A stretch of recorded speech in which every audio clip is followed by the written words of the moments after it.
पहले जहां पर चुनाव है वहां की लिस्ट पहले जारी कर दी जाए, ये कोशिश की जा रही है। हालांकि दोनों ही पार्टियां ये कोशिश करेंगी। अब देखना महत्वपूर्ण होगा कि कांग्रेस किन चेहरों पर भरोसा जताती है और उन्हें चुनावी मैदान में उतारती है। बहुत शुक्रिया आपका शिवम तमाम जानकारियों के लिए। जयपुर से बड़ी खबर है, बीजेपी संकल्प पत्र समिति की आज बैठक होने वाली है। बीजेपी प्रदेश कार्यालय में यह महत्वपूर्ण बैठक होगी। केंद्रीय मंत्री अर्जुन राम मेघवाल बैठक लेंगे। घोषणा पत्र को लेकर प्रदेश भर से सुझाव लिए जा रहे हैं।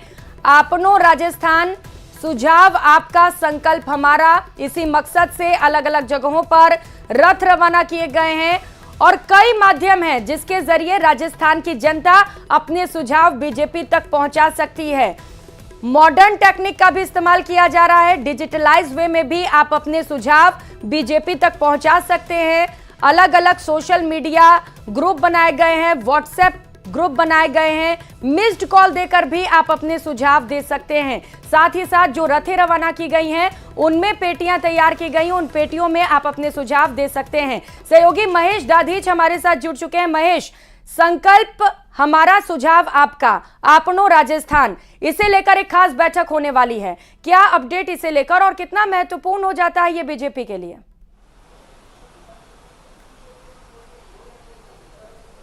देखिए, बीजेपी अब चुनाव के उस मोड पर आ गई है जहां पर की तैयारियां अब लगभग अंतिम हो चली है और अब आर पार की लड़ाई के मूड में जो है वो बीजेपी यहां पर चुनाव को लेकर के दिखाई दे रही। कल ही 41 लोगों की जो प्रत्याशियों की जो लिस्ट है बीजेपी ने वो जारी कर दी थी और आज चुनाव के संकल्प पत्र समिति की जो बैठक है वो रखी गई है। अब मैनिफेस्टो की बारी है। जो मैनिफेस्टो है वो जल्द से जल्द जारी हो जाए, क्योंकि अपनो राजस्थान, सुझाव आपका, संकल्प हमारा जो कार्यक्रम चलाया गया जिसके तहत प्रदेश भर की जनता से सुझाव मांगे गए थे कि किन किन समस्याओं को लेकर के जो सरकार है अगर 5 साल में जो बनती है तो वो 5 साल में किन सुझाव के ऊपर में जो है वो काम करेगी। और इसी को लेकर के बीजेपी ने लोगों से सुझाव मांगे थे और अभी भी जो सुझाव मांगने का जो दौर है वो यहाँ पर चल रहा है। लेकिन आज इस संकल्प पत्र समिति की जो बैठक है वो बीजेपी मुख्यालय में, प्रदेश मुख्यालय में होने वाली है और केंद्रीय मंत्री अर्जुन राम मेघवाल जो है वो इस बैठक की अध्यक्षता करेंगे, अगुवाई करेंगे। साथ ही में सांसद किरोड़ी लाल मीणा है वो भी इस बैठक में शामिल हो सकते हैं। घनश्याम तिवारी इसमें इस संकल्प पत्र समिति के सह संयोजक हैं। तो ऐसे में कहा जा सकता है कि अब 25 लोगों के साथ की जो ये कमेटी है वो फाइनलाइज करने जा रही है कि जो मैनिफेस्टो है वो बीजेपी का जल्द से जल्द जारी किया जा सके और इसे लेकर के अब तैयारियां हैं वो अपने अंतिम दौर में हैं। जो सुझाव हैं वो ज्यादातर जगहों से आ चुके हैं, भले ही वो रथ यात्राओं के दौरान पेटी में जो सुझाव जनता द्वारा डाले गए थे वो हो या फिर जो ऑनलाइन तरीके से और टेलीफोनिक माध्यम से जो मिले हैं उनको क्लब करके और एक बेहतरीन तरीके का जो रोड मैप है राजस्थान का। एक तरफ कांग्रेस जो है वो मिशन 2030 के तहत एक विजन डॉक्यूमेंट वहां तैयार करा चुकी है। तो बीजेपी के लिए यहाँ पर कहीं न कहीं एक चुनौती ये हो जाती है कि किस तरह का एक सुझाव के साथ में, लोगों के सुझाव के साथ में जो मैनिफेस्टो है वो तैयार यहाँ पर हो सके और चुनावी घोषणा पत्र इस तरह का शामिल किया जाए, क्योंकि ये घोषणा पत्र बड़ा ही महत्वपूर्ण हो जाता है आगामी चुनाव को लेकर।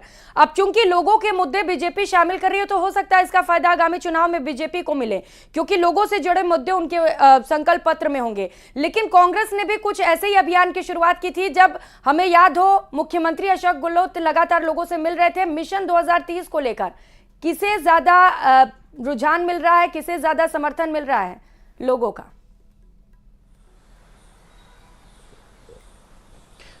देखिए, बिल्कुल सत्तारूढ़ कांग्रेस सरकार जो है वो मिशन 2030 के तहत लोगों के बीच में पहुंची, अलग अलग विभागों के जरिए लोगों से सुझाव लिए गए और मिशन 2030 के तहत एक रोड मैप देता हुआ विजन डॉक्यूमेंट जो है वो प्रस्तुत यहाँ पर जो है राजस्थान की सरकार ने किया। तो इसके साथ में कमोबेश वो सारी चीजें जो है अगले उनके घोषणा पत्र में शामिल हो सकेगी। तो वहीं बीजेपी के लिए एक बड़ी चुनौती यह इस तरह से हो जाती कि उनका मैनिफेस्टो जो है वो किन प्रमुख राजस्थान की समस्याओं के साथ में, मुद्दों के साथ में हो, ताकि जनता को जो है वोट डालने के लिए बीजेपी आकर्षित कर सके। साथ ही में उनके घोषणा पत्र में ऐसी क्या मजबूत बातें हों जिससे लेकर के लोग उन्हें वोट डालने के लिए बूथ तक पहुंचे, क्योंकि अब चुनाव की तारीखों का ऐलान हो चुका है।